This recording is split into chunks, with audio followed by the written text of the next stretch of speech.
अपने छोटी सी बात की थी सभी को। सबसे पहले मेरा राम राम प्रणाम। ठीक है, तो अपने हिस्ट्री के बारे में थोड़ा सा जानकारी रखते हैं कि जो चीज़ अपने कभी ये ध्यान में रखना कि हमें पढ़ने के लिए और पास होने के लिए कुछ नहीं करना, हमें सीखना है।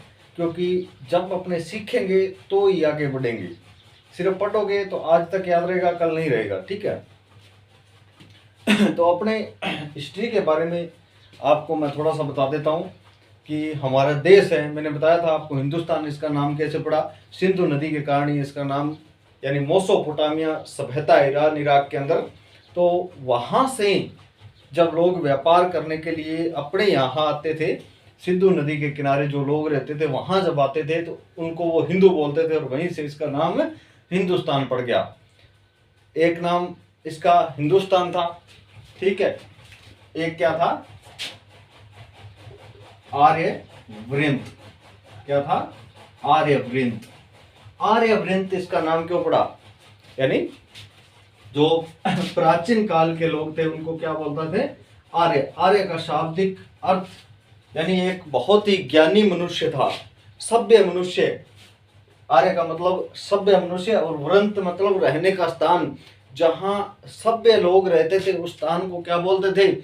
आर्यवृंत। ये आर्यवृंत वही था जहां सभ्य मनुष्य रहते थे। आज ये आर्यवृंत नहीं है, ये जिस बात का ध्यान रखना। हम बहुत पढ़े लिखे वैज्ञानिक हो गए हैं लेकिन आज ये आर्यवृंत नहीं है। ठीक है, उस समय था। तो यहीं से अपने अंदाजा लगा सकते हैं कि वो लोग विकसित थे या हम लोग विकसित हैं। ठीक है, एक हिंदुस्तान हो गया। ठीक है, इसके बाद में आर्यवृंत पड़ा। क्यों पड़ा? यानी सिंधु नदी के घाटी के जो किनारे हड़प्पा और मोहनजोदड़ो सभ्यता में जो लोग थे वो क्या थे?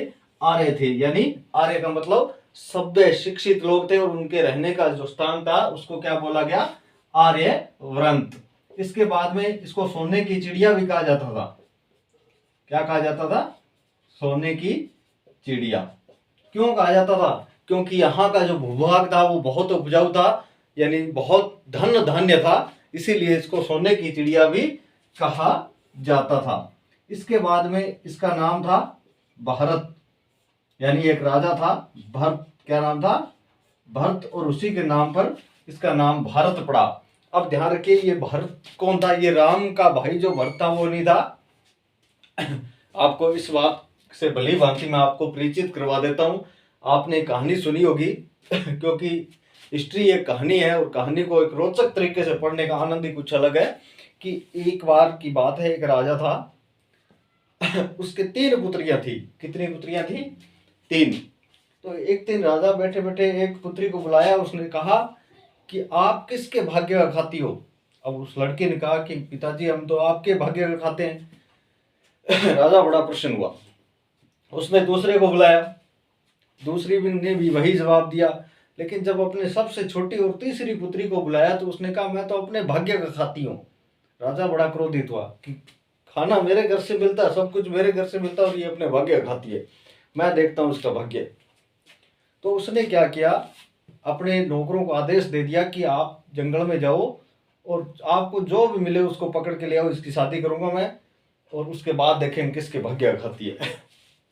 तो उसने वहां गए तो एक टांग टूटी हुई मोर था वहां, उड़ नहीं सकता था, थोड़ा मतलब कुछ भी था जैसे भी।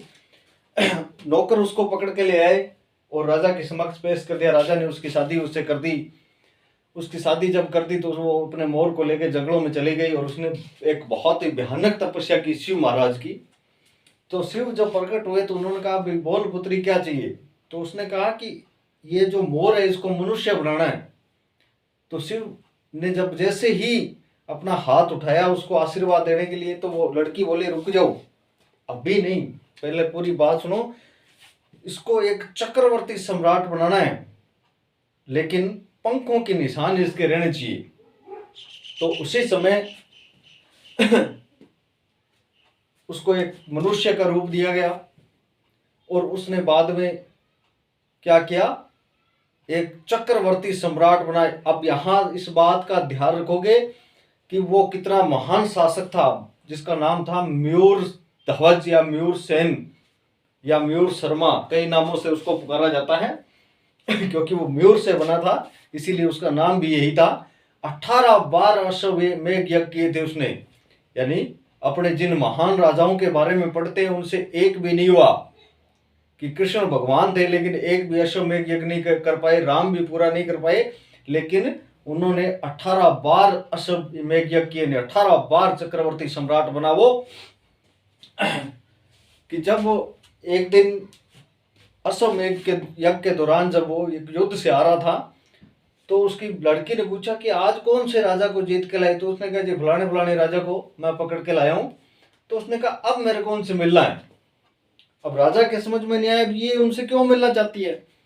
तो लड़की जब वहां गई तो वो राजा था, वो उसका पिता था। तो उसने देखा कि ये तो मेरी ही पुत्री है, और इसको तो मैंने एक मोर के साथ इसकी शादी की थी, और ये यहाँ कैसे आ गई। तो उसने पूछा कि तू यहाँ कैसे। तो उसने कहा कि पिताजी मैंने कहा था मैं अपने भाग्य का घाती हूँ, मेरे भाग्य में लिखा था कि आपने तो भले ही एक मोर से शादी की थी, लेकिन मैं आज एक चक्रवर्ती शासक की रानी हूं।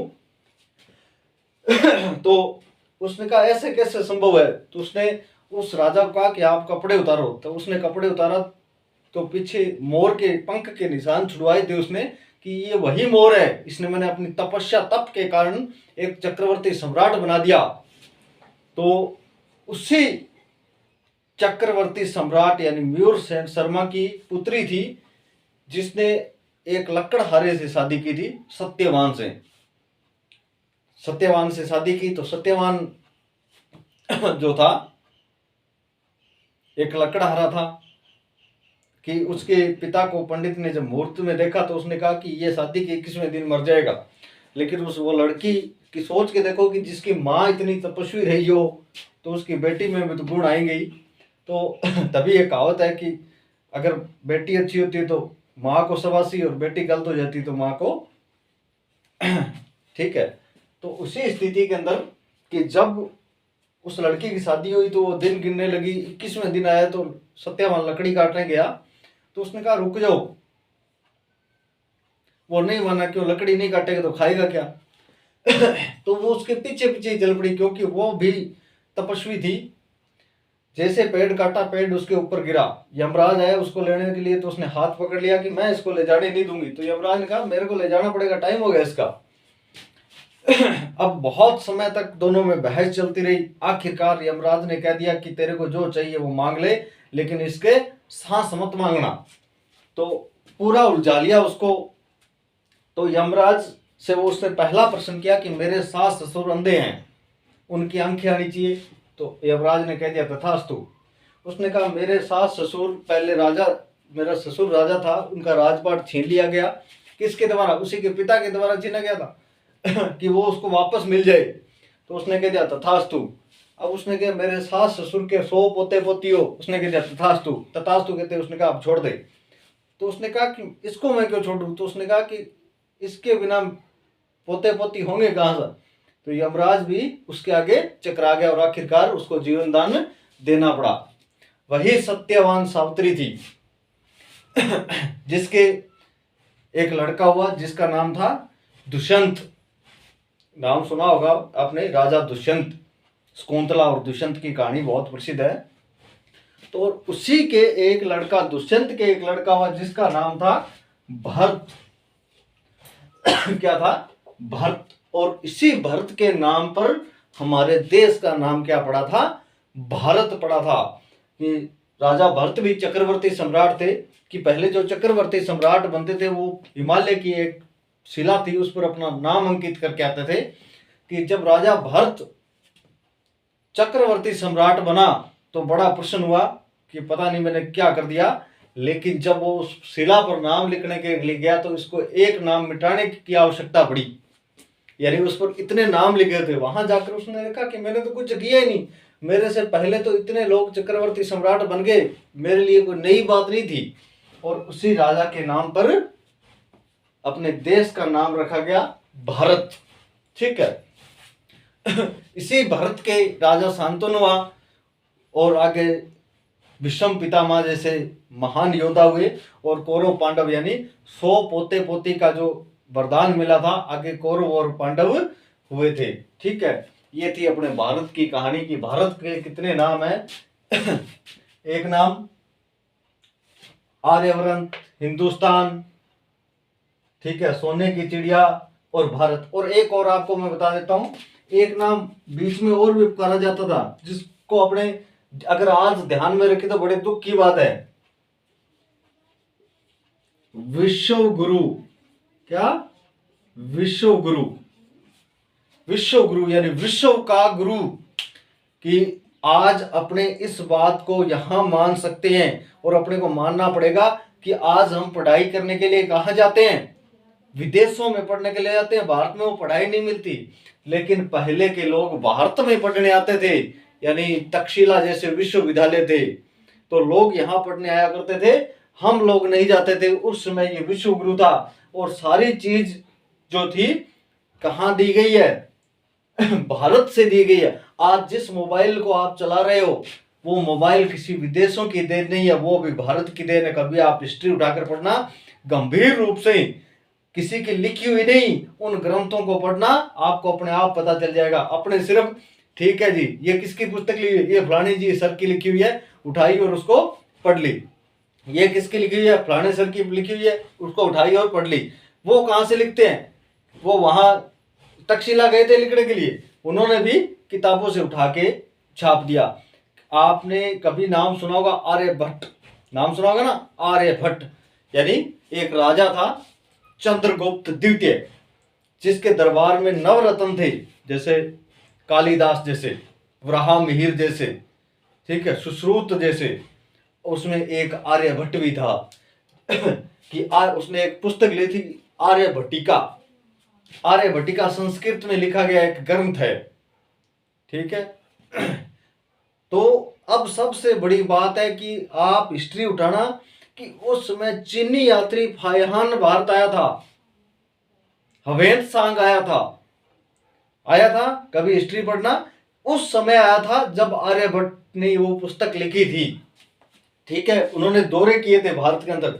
आर्यभट्ट ने उसी समय ये बताया था कि पृथ्वी गोल है, लेकिन जो चीज हमने नहीं देखी हम उसको मानते नहीं है। आज भगवान भी आके कहते ना मैं भगवान हूं, तो भी नहीं मानेंगे कि पागल है ये।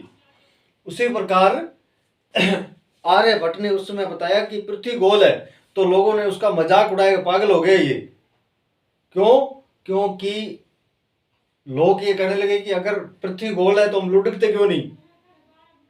फिर उसने बताया कि ये सूर्य के चारों ओर चक्कर भी काटती है, तो लोग सोचने लगे ये और ही पागल हो गया।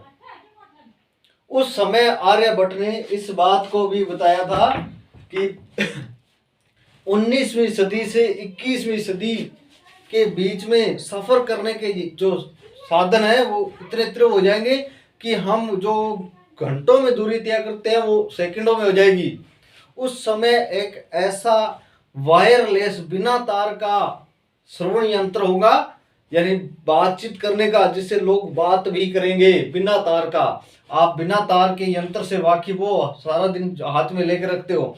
उस समय आज से 12,000 वर्ष पहले इस बात का उल्लेख किया गया और आर्यभट्टिका के अंदर लिखा भी गया कि ये यंत्र किस तरह बनाए जाएंगे।